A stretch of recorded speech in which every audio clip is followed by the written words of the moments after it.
Olá, bom dia, bem-vindos à nossa meditação. Hoje é dia 4 de outubro. Eu gostaria de meditar com vocês em Apocalipse capítulo 2, versos 8 a 10. Escreva esta carta ao anjo da igreja em Esmirna. Esta é a mensagem daquele que é o primeiro e o último, e que esteve morto, mas que agora vive. A cada uma dessas igrejas, então, o Senhor vai se revelar de uma forma diferente. E a gente percebe, ao ler cada uma dessas cartas, das 7 cartas escritas às 7 igrejas da Ásia Menor, que a realidade da igreja, o que a igreja estava vivendo naquele momento, está de acordo com esta revelação do Cristo. Aliás, seria ao contrário, né? O que o Cristo está revelando dele mesmo está de acordo com aquilo que a igreja está passando. O Senhor está dizendo para essa igreja que vai começar a ser perseguida e que será perseguida durante muito tempo, que ele é o primeiro e o último. Ou seja, tudo que acontece aqui nesta vida, na vida da igreja, o Senhor tem um controle de todas as coisas. E, aliás, para essa igreja que vai ser perseguida, ele diz também que ele esteve morto, mas agora ele vive, e vive pelos séculos dos séculos. Conheço as suas aflições e sua pobreza, mas você é rico. Sei da blasfêmia dos que se opõem a você. Eles se dizem judeus, mas não são, pois a sinagoga deles pertence a Satanás. Não só o Império Romano perseguia a igreja aqui, como também alguns judeus estavam perseguindo a igreja.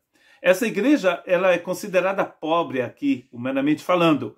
Embora Esmirna seja uma cidade, tenha sido uma cidade muito grande, muito importante, muito rica. Embora a cidade seja assim, os crentes naquela cidade eram pobres. Muitos vão dizer que para você vender e comprar naquela época, você precisava pertencer a alguma associação ligada ao culto a Zeus, a Diana, a Apollon. E quando o cristão recusava pertencer àquela associação, ele não tinha aquele documento importante que lhe permitia de comprar e de vender no mercado central. Muitas pessoas também não iriam querer empregar cristãos, como ainda acontece em muitos países do mundo hoje. Então, aqueles irmãos eram pobres. A igreja se tornou pobre. Quanto mais ela se envolvia com Cristo, mais ela se tornava pobre, humanamente falando. Mas o Cristo está dizendo para essa igreja, você é rica. Você é rica porque você tem uma riqueza diferente da riqueza que o mundo oferece. E, aliás, o mesmo Cristo que escreve essa igreja de Esmirna disse no Sermão da Montanha, em Mateus 6:20, ajuntem seus tesouros no céu, onde traças e ferrugem não destroem, e onde ladrões não arrombam, nem furtam.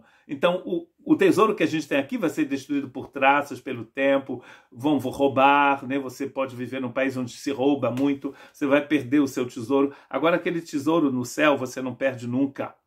Jesus continua nos exortando em Lucas capítulo 12, verso 21. Sim, é loucura acumular riquezas terrenas e não ser rico para com Deus. Esmirna era uma igreja pobre, terrenamente falando, mas divinamente falando era uma igreja rica, porque eles tinham aquela confiança em Cristo Jesus. Um deles vai ser morto lá pelos anos 150, 155, o Policarpo.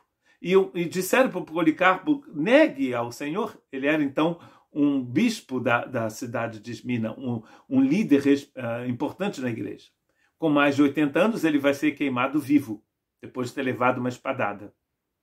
E o homem vai perguntar para ele, mas senhor, seu Policarpo, por que o senhor não nega Jesus? E pronto. E o Policarpo vai dizer, mas eu já sirvo a esse Jesus há mais de 80 anos. Ele nunca me fez mal algum. Por que eu iria abandonar agora o meu rei, o meu salvador? Faz sentido algum. E, aliás, o Cristo continua falando desta igreja em Apocalipse 2, verso 10. Não tenha medo do que está prestes a sofrer. O diabo lançará alguns de vocês na prisão, a fim de prová-los, e terão aflições por 10 dias. Mas se você permanecer fiel, mesmo diante da morte, eu te darei a coroa da vida, diz Jesus a esta igreja. 10 dias! Isso não quer dizer que a tribulação vai durar somente 10 dias, 9 mais 1, porque até o ano 150 a perseguição ainda continua nessa cidade de Esmirna, muitas décadas de perseguição.